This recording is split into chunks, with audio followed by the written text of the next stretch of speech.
Hello everybody, I'm Eugene Hough with the Legacy Marker program. It's great to be here at Mainline TV with William Gresh, who is actually the president of the Children of the American Revolution.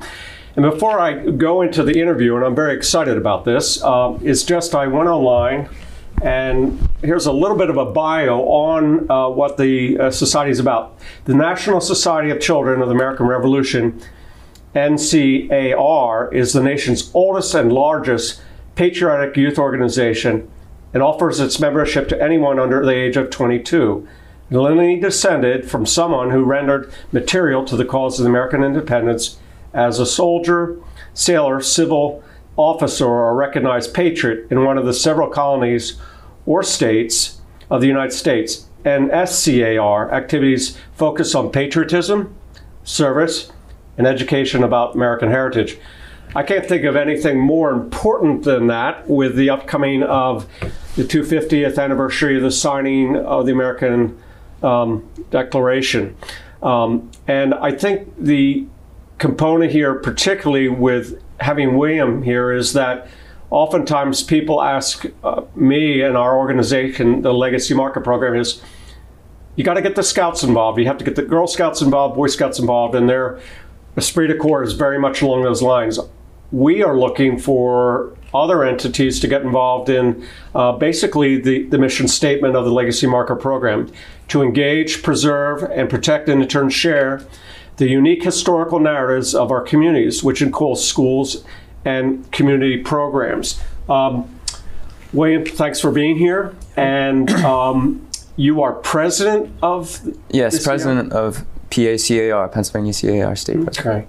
Let's do this. Since nobody's met you, and I haven't gotten to know you that well because you're much younger. In fact, I've known your parents for many, many years. We've all been very, very good friends. And so I was ecstatic to learn that you are involved, and particularly in your new role. So tell me a little bit about your background, and then we'll go into the nut and bolts of the organization itself. Yes, of course. So my name is William Gresh. I'm the Pennsylvania C.A.R. State President.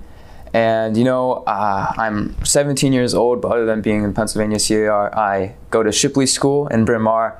I play tennis, I play basketball, I do a bunch of sports. I'm in a bunch of different clubs as well. I even started an ultimate frisbee team at my school. Fantastic. Yeah, I have a lot of fun, and yeah, but mainly Pennsylvania C.A.R. I've been in Pennsylvania C.A.R. for about I don't even know how long, maybe 15 years or so, even more than that. My family was part of DAR and SAR. SR, sorry. So I mean, I was kind of born into that whole C.A.R. Legacy. So yeah. But how the C.A.R. How does that? You can have parents or friends that will introduce you to the organization, but when that introduction takes place, if you want to run for an office such as president, where you are now, how did that evolve? Well, first it kind of starts with when you first join C.A.R. or Pennsylvania C.A.R. any C.A.R. There's societies. So my society is the General Anthony Wayne Society. So it kind of starts with the society, the board of society members. So normal chaplain, also president for the society. I started. I don't remember how young I was at the time when I started, but I do remember I was the society president for General Anthony Wayne. That was maybe 10 or so years ago, or 7 years ago. And since then, I was hooked on, climbing up the ranks, climbing up to maybe state board, And in state board, that has stuff like librarian, state librarian, historian. There's so many different stuff. And actually, even before that, there's chairmanships that you can partake in for statewide stuff. So there's American Indian chairmanship, there's American History chairmanship. There's just so much amazing things you could kind of climb the ranks of C.A.R. And eventually, once you're done chairmanships, you go to the state board, like I said, librarian, vice president, second vice president, chaplain as well, and then state president, where I am now. Yeah, it's been a great journey, and couldn't have asked for a better process. It's interesting you mentioned the Indian or indigenous native people.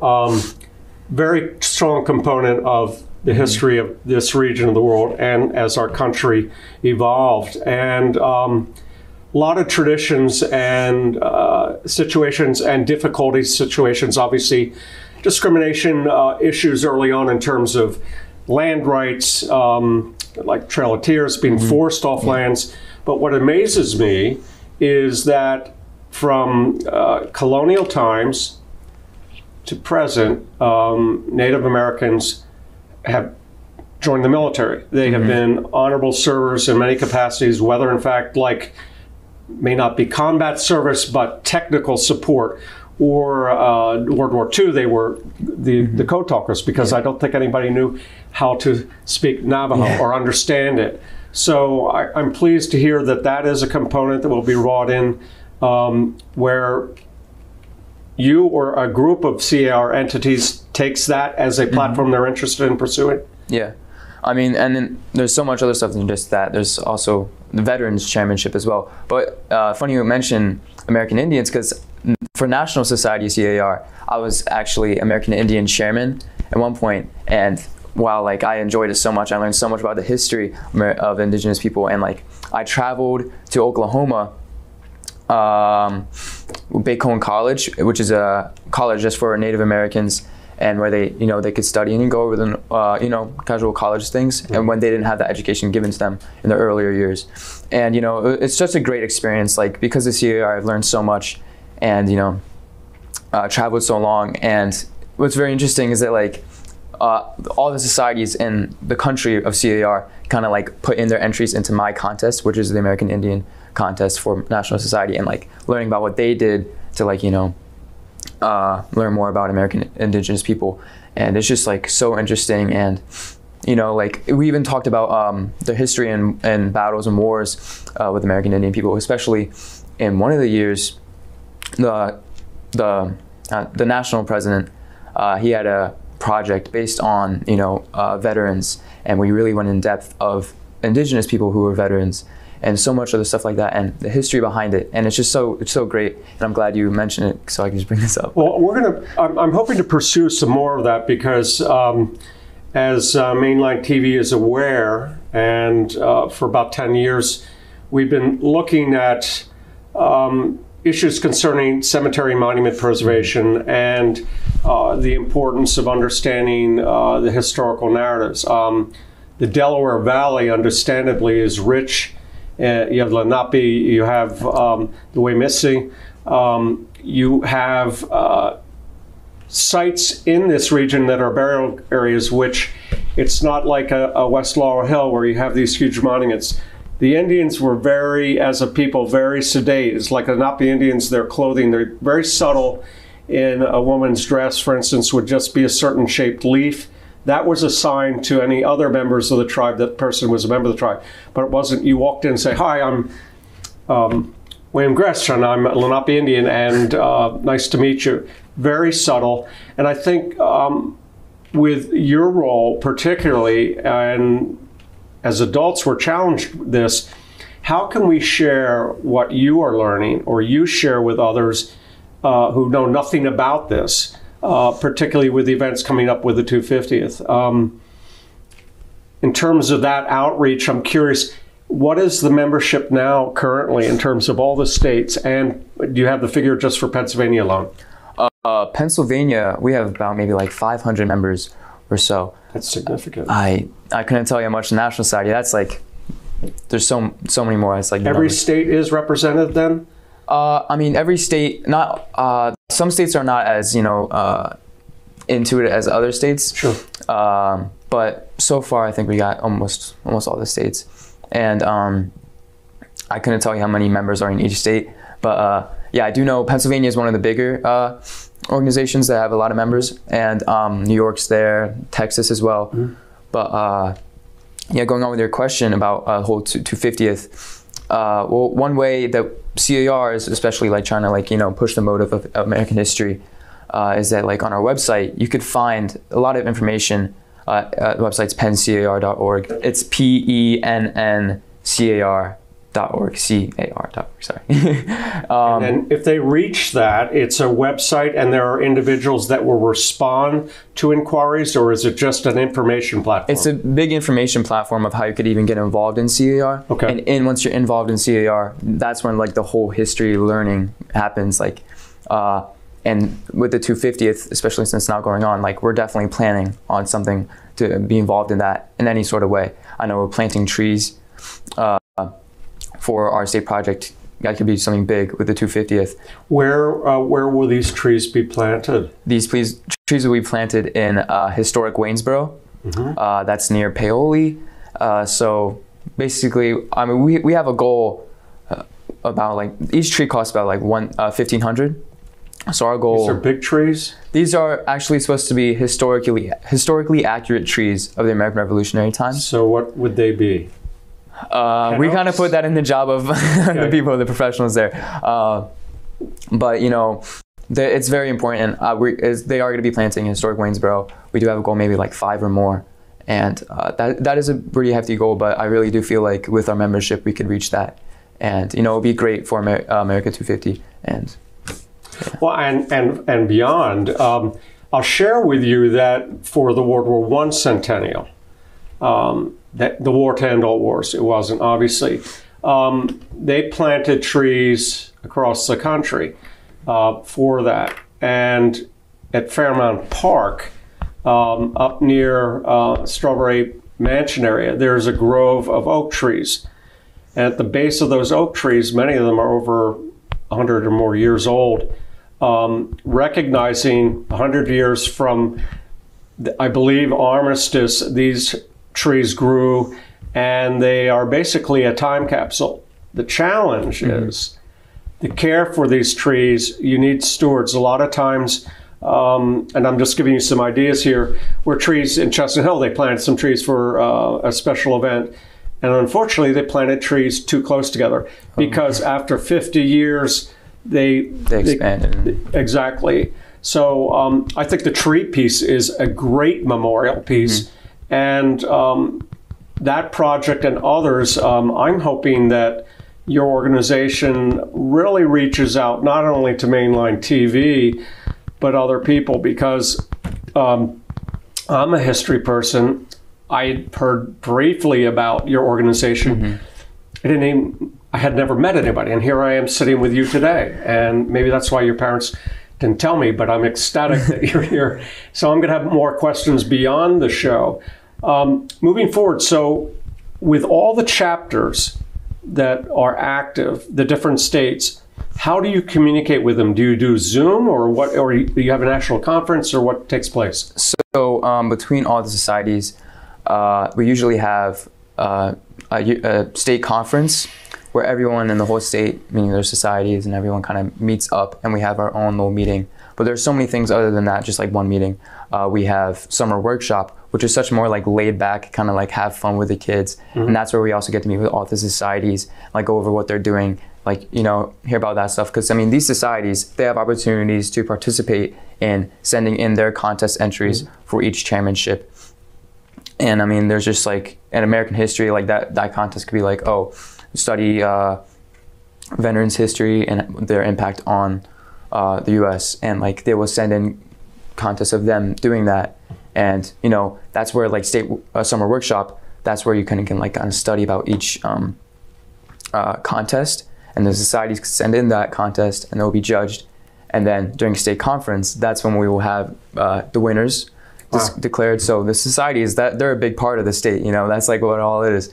And I mean, there's also like meetings. I remember during COVID times, we did have Zoom meetings where we would be like small little board meetings as well, that we would talk with societies. And, you know, we're glad that's over. And yeah, it was just a great experience, you know. But to keep it going during COVID, because a lot of people did want information, and it was a challenge. So that was the effort, using Zoom communication. The conferences themselves that you mentioned, who is the proctor or the overseer of the activities? Is it strictly C.A.R., or do you have a senior, an adult in this case, older than you, that oversees the groups? Yes, so me and Elizabeth Shiroki, she's my senior. She's a senior state Pennsylvania state president, and I'm the Pennsylvania state president. So me and her kind of are like, you know, we're partnering together. Like we're teammates basically, and we're like, you know, we usually are the ones who lead the state conferences, but it's honestly everyone. Like everyone has their own separate role. That is, if we didn't have them, like we wouldn't be running. But it's not your mother, for instance, coming in, or your parents sitting over the committees. It's strictly you. No, the seniors. There's a bunch of seniors. Like for every role the kids have, the senior has the same role. What is the senior then? The senior is basically someone who's over 21. I see. That is just basically helping the children. Helping the kids that have the role, like, you know, there's a senior state second vice president, a senior state first vice president, along with a normal first vice president that's a child under 21, a member. And you know, they all team up, they go over whatever they need to go over and have it prepared during state conference. Yeah. So you have there's a yearly forecast you put out in terms of activities that you hope to conduct. How does that play out? I mean, everybody's busy, and you're at Shipley, and it doesn't matter where you are in school, it's a lot of work. Yeah. And volunteership is down pronouncedly. And when I was young, and I think your parents, I know your mother and father volunteer all the time, and they're extremely busy, and they have friends who are the same way. But unfortunately, I have a lot of friends that volunteer, but I have a lot of friends that don't, and they say they're too busy. Maybe more exposure to what you're doing will give incentive for some of the adults that just aren't getting involved as much. Because quite frankly, what you're pursuing, it's interesting, exciting, and it's relevant to the changing of times. And I think you can open up the blinders on a lot of people, not only your age group, but us older folks like me. Yeah, so I mean, like, really anyone could get involved, you know. I hope to get my age group really involved, but I mean, like you said, like people your age, more adults, they could always get involved being seniors. And, you know, it's just a great experience, and I really hope I get more recognition, more members involved in C.A.R. So you will be, what is your term basically as president of the C.A.R. for Pennsylvania? Is it 1 year? Yeah, we have 1 year, and then this state conference actually, so it's 1 year. State conferences, they get a new president gets elected, and just keeps on going on. So yeah, 1 year. So this year specifically, the activities are, can you give some examples? I mentioned that the conference has different categories of pursuits. I think I heard you're very interested in the environmental component. Tell me more about that. There's environmental things during summer workshop. Actually, those are the two main meetings: summer workshop and state conference. And always during those meetings, we do have service opportunities. Especially summer workshop, what we had for them, we really wanted to help gardening at historic Waynesboro, but it was really hot that day, and we couldn't really get that done, especially with the time crunch we were on. So what we actually did instead is, because we contributed to my second part of my project, which is more on veterans. So we sent letters to veterans that are struggling or going through hard times, like they could be homeless veterans. Specifically, my project, we focus on homeless veterans. So we send that to them, and we also make posters for a service center for veterans. And I mean, I could go more in depth on my second part of my project, but especially during summer workshop, we really focused on, for the service part, more veterans than I would say environmental. But that won't be for long. Like, obviously we're gonna you know, evenly distribute our service opportunities. I mean, always we have to be environmentally minded. And any questions in terms of this process we're doing today? Do you have any additions you'd like to share with the audience? Of course. I mean, I enjoy the opportunity of obviously coming together with everyone, having a whole big. It's great with communications because you can reach out to many different organizations. But I mean, it's never that really easy, especially because I mean, sometimes I have to reach out to them. I'm grateful to have you reach out to me about this opportunity, but sometimes I have to reach out. I even reached out to the VFW, trying to talk at one of their sites, because I'm partnering with VMC for which is the Veterans Multi-Service Center. What is it? Tell me what. Sorry, Veterans Multi-Service Center, which is what my second part of our. Where are they? Is it a series of sites, or is it one? There's a series of sites, but the specific one I'm partnering with is the one in Fairhill section of Philadelphia. Okay. I think it's more like North Philadelphia. And you know, Philadelphia, it's a big part of my heart. I mean, my childhood, I mean, that's a city I've always been around, and I love it.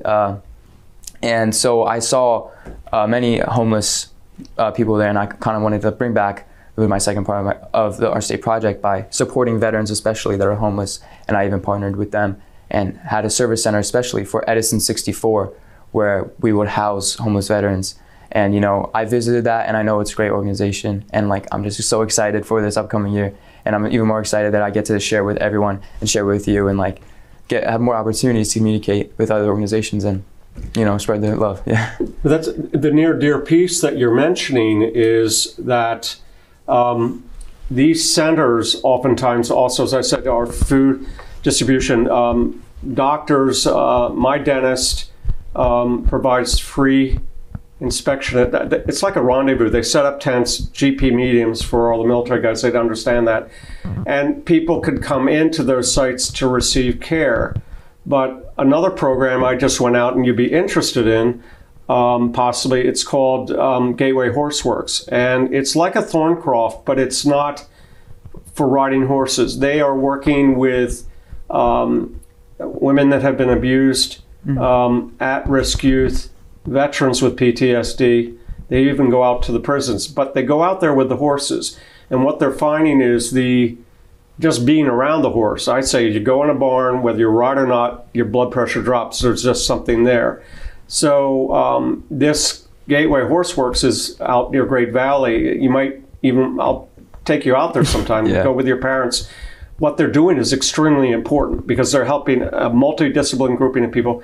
And it's a farm, so they got a pond with frogs and snakes and you know, wildflowers, and then they take the vegetables along the lines, the benefits of gardens, and distribute to people that need them. So I want to thank you very much for coming, and we'll have you back again. Yeah, hopefully. Thank you very much.